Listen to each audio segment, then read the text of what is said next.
want me, speak the word, Parkins. I shan't be offended. Truth, as you always tell us, is never offensive. Parkins was indeed scrupulously polite and strictly truthful. It is to be feared that Mr. Rogers sometimes practiced upon his knowledge of these characteristics. In Parkins' breast there was a conflict now raging, which for a moment or two did not allow him to answer. That interval being over, he said, "Well, if you want the exact truth, Rogers, I was considering whether the room I speak of would really be large enough to accommodate us both comfortably, and also whether, mind, I shouldn't have said this if you hadn't pressed me, you would not constitute something in the nature of a hindrance to my work." Rogers laughed loudly.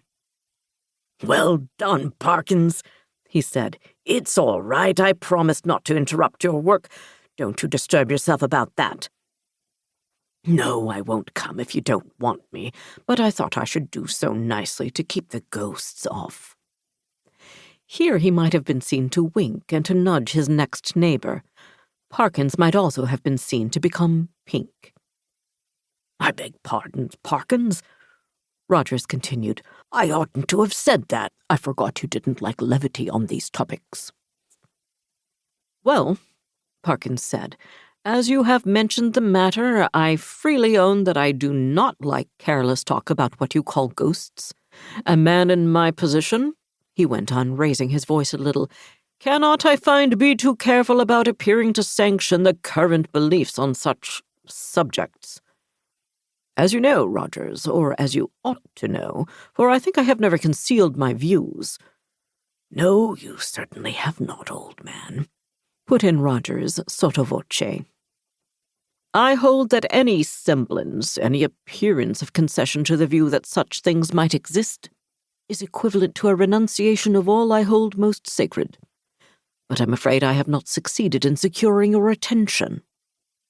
"Your undivided attention was what Dr. Blimber actually said," Rogers interrupted, with every appearance of an earnest desire for accuracy. "But I beg your pardon, Parkins. I'm stopping you." "No, not at all," said Parkins. "I don't remember Blimber. Perhaps he was before my time. But I needn't go on. I'm sure you know what I mean." Yes, said Rogers, rather hastily. "Just so. We'll go into it fully at Burnstow or somewhere." In repeating the above dialogue, I have tried to give the impression which it made on me, that Parkins was something of an old woman, rather hen-like perhaps in his little ways, totally destitute, alas, of the sense of humor, but at the same time dauntless and sincere in his convictions, and a man deserving of the greatest respect. Whether or not the reader has gathered so much, that was the character which Parkins had. On the following day, Parkins did, as he had hoped, succeed in getting away from his college and arriving at Burnstow.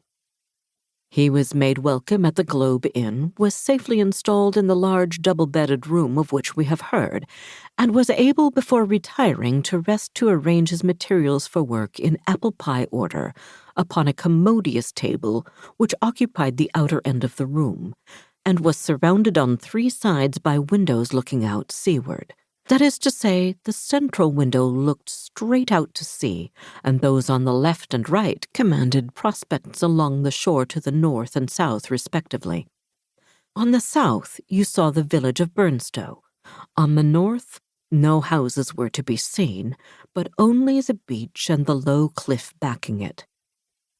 Immediately in front was a strip, not considerable, of rough grass, dotted with old anchors, capstans, and so forth. Then a broad path, then the beach.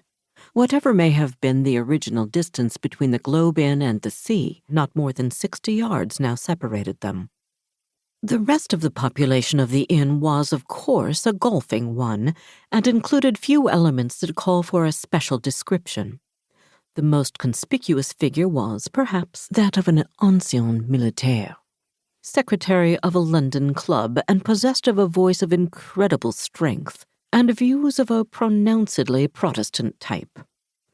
These were apt to find utterance after his attendance upon the ministrations of the vicar, an estimable man, with inclinations towards a picturesque ritual.